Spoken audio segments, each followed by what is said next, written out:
who I'll defer to in a moment, that they are now stipulating that Mr.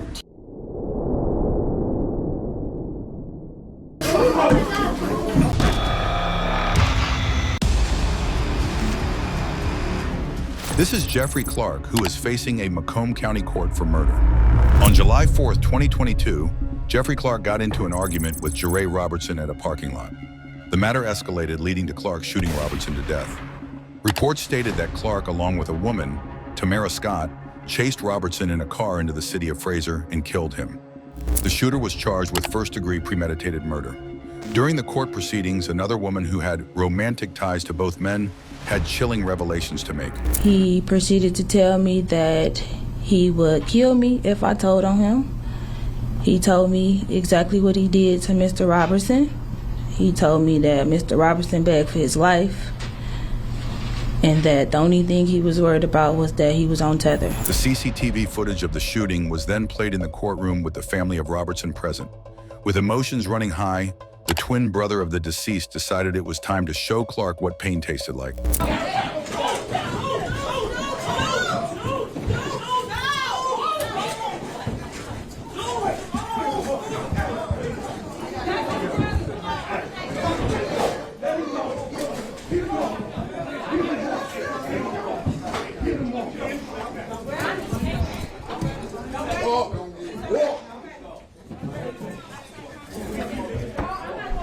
Man, they gonna see you.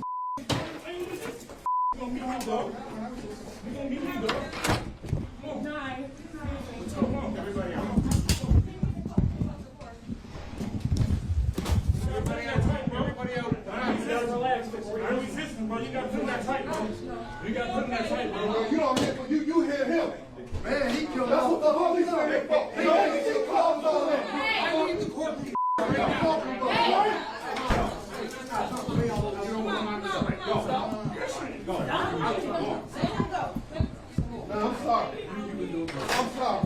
I'm sorry. I am sorry. Order was eventually restored to the court after Robertson's brother was handcuffed and sat in the courtroom. Clark, on the other hand, was finally convicted for murder and was denied bond. Tamara, who had been charged with one count of accessory to a felony, had her bond set at $2,000. After the hearing, one of the attorneys could not believe the events that had just unfolded. It's an emotional case. I mean, obviously we have an individual who was shot repeatedly. We have members of the victim's family, the defendant's family were present, so it's no surprise that emotions are involved. It's unfortunate that they decided to let those emotions unleash in the courtroom. In this next case, we will be looking at a serial criminal who couldn't catch a break and seems to have luck on his side. Will his lucky streak continue?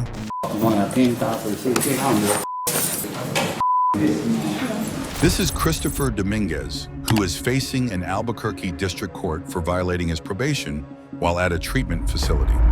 Dominguez violated his probation by taking prohibited Suboxone while at the treatment facility. The judge was no stranger to the elusive criminal, as he had managed to escape a lengthy jail time in the past, and had some words for him. It's as if there's something else going on here that we need to take a look at and find out what treatment is appropriate for you. Feeling remorseful, Dominguez made an admission before the court. I didn't mean for this to happen. The drug was there and I kept saying no, and I was tempted, and finally I gave in, and I was wrong, and I'm just sorry. After reviewing the evidence against the elusive criminal, the court felt compassion and decided that a 60-day diagnostic evaluation would help change the serial criminal and put him on the right path. How wrong they were. A year later, Dominguez found himself yet again in an Albuquerque district court on numerous car theft charges. He'd like a chance to prove that to you by coming back out onto a short term of probation. She had played the victim card some months back in a similar case that involved her client. I know we've heard the words last chance before, but that's what I'm asking for this time, is just one final and truly last chance. Following his counsel, Dominguez also put on a nice guy persona for his statement. I want to change my old way of living and have a promising future. Thank you for your time, Your Honor. Respectfully, Christopher Dominguez. The judge, sensing the charade, Dominguez and his counsel had put on display for the entire court, decided to put the facts straight with her final judgment. Given a deal, I think 6.5 years for this many cases is a great deal. And that's the benefits you're getting out of it. So take advantage of it. Good luck. Thank you. Realizing his luck with avoiding prison had run out, Dominguez dropped his nice guy act and erupted in front of the judge as he was escorted out from the court.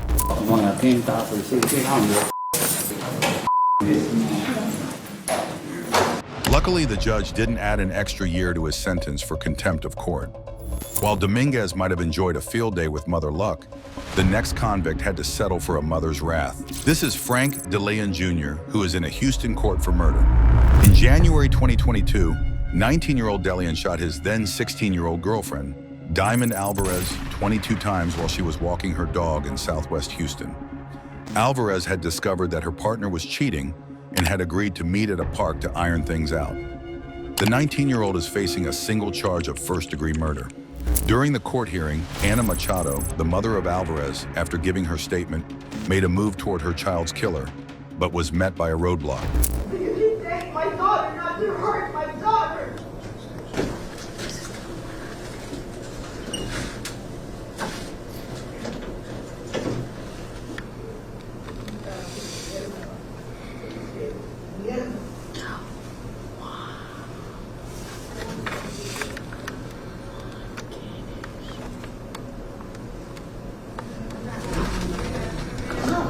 Seeing a chance to make a move, Diamond's uncle crept past officers and rained hell on Frank.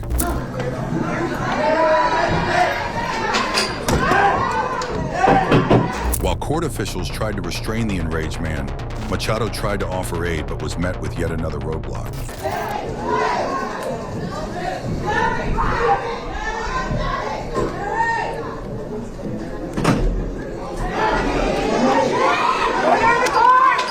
In the ensuing chaos, the murderer's mother suddenly became the target of an unknown assailant in red.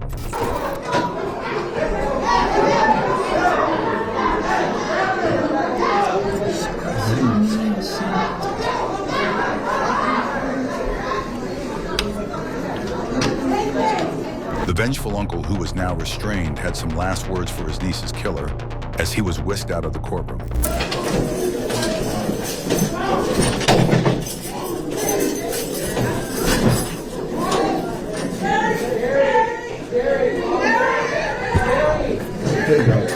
Please.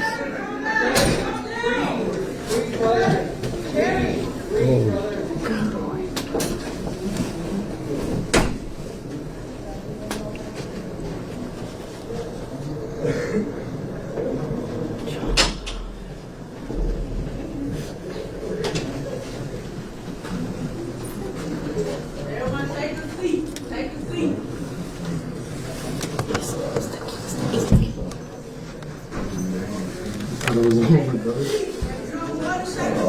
Step out. We're in the corner.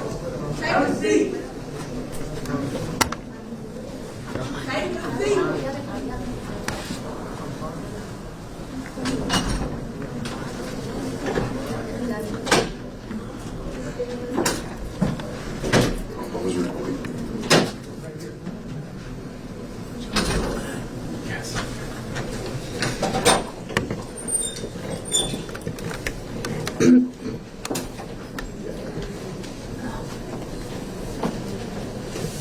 After the order was restored, the judge sentenced the 18-year-old to 45 years behind bars and was only eligible for parole when he had done half of his total sentence.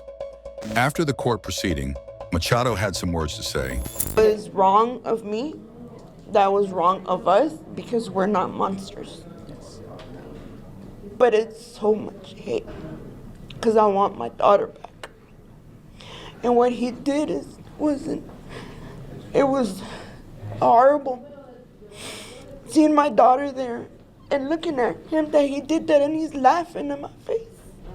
It was very wrong and I'm so sorry for that. In this next case, the convict was only concerned about how he looked in his mugshot. Stipulating that Mr. T.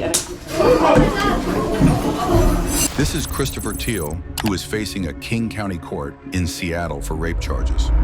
On the 14th of May, 2018, Teal was accused of following a 40-year-old woman into the restroom of a car dealership and doing unspeakable things to her. The 26-year-old who had locked the restroom door was later discovered by the car dealership staff. Teal is facing severe charges of first-degree rape and unlawful imprisonment. During court proceedings, the sex crime offender stood in front of the judge. But what happens next is anything but ordinary. Standing from his counsel, who I'll defer to in a moment, that they are now stipulating that Mr.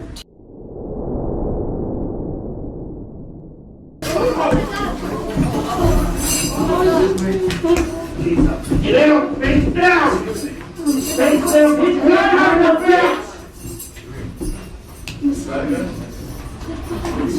Put your hand behind your back now. Put your hand behind your back. You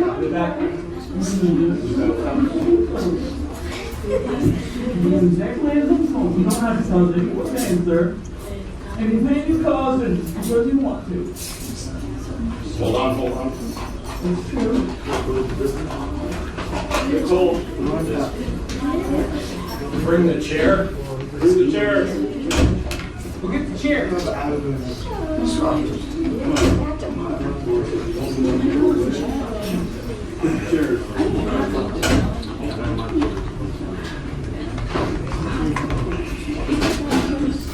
After guards confirmed the lawyer was all right, the naughty offender was whisked out of the courtroom with a spit hood on his head. Good job.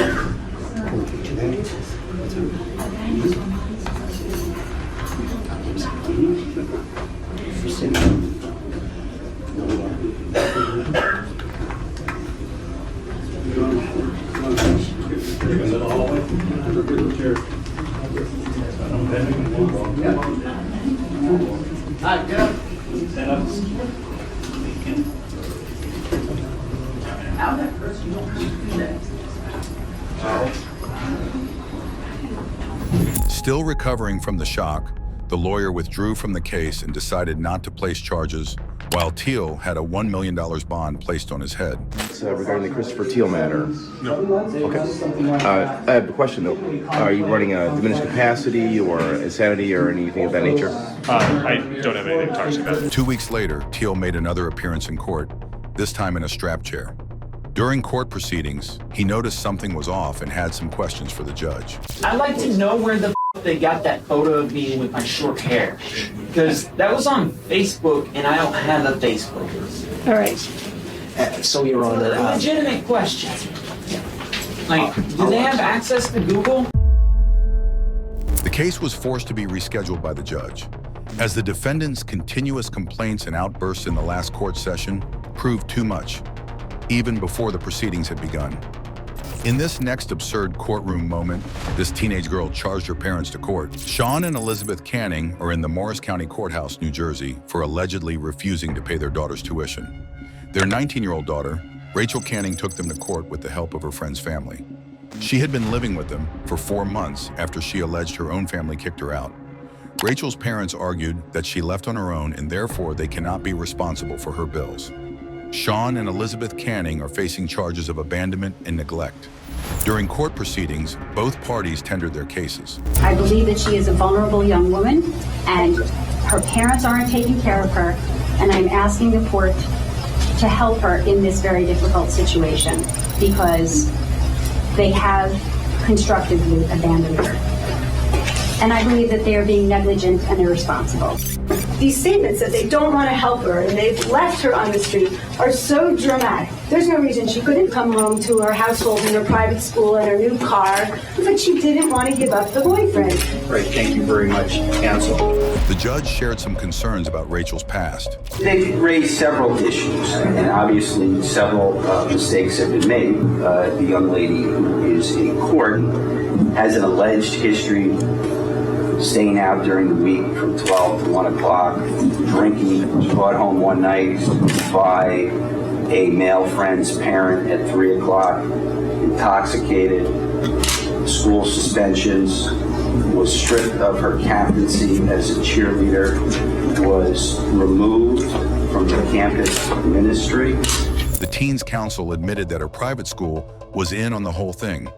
They have been behind this move because they see and they know that what's going on in the Canning household is not good for Rachel. After listening to the audio evidence presented to him, You're a real winner, aren't you?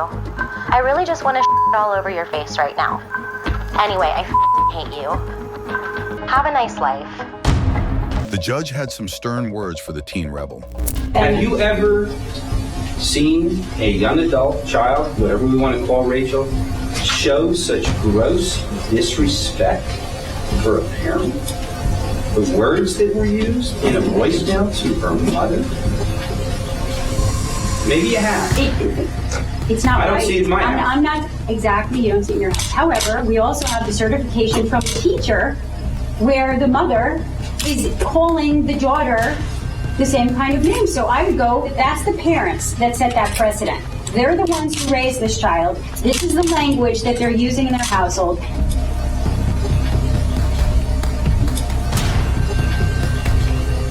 Are we going to condone or open the gates to a 12-year-old to sue for an Xbox, a 13-year-old to sue for an iPhone, or how about a 15-year-old asking for a 60-inch flat panel TV? I understand the allegations that are raised in this case are far more serious than those types of material goods. But again, I'd like both counsel to be mindful of a potential slippery slope here. Sensing growing tensions, the judge decided to draw the curtains on the case, denying Rachel's immediate request for financial support and recommending family counseling. In this next absurd case, the prosecutor confronts the judge as he turns his back on justice.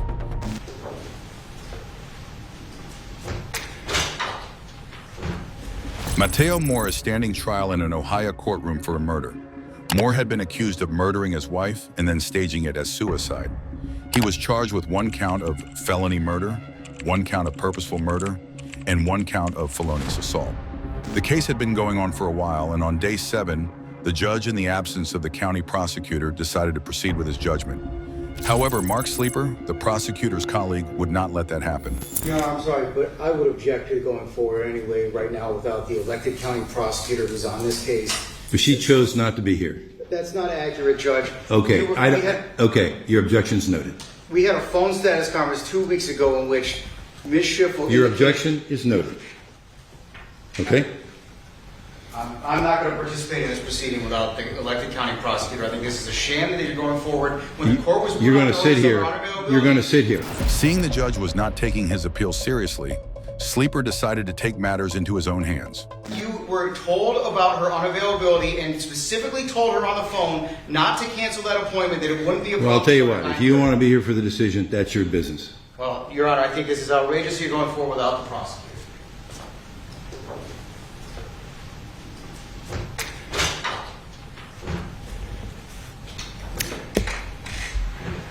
The judge was visibly stunned and managed to say a few words. Prepared my remarks and my decision here today. And I am, I am glad I had the opportunity to spend the night to do some deliberation on this matter and think about it.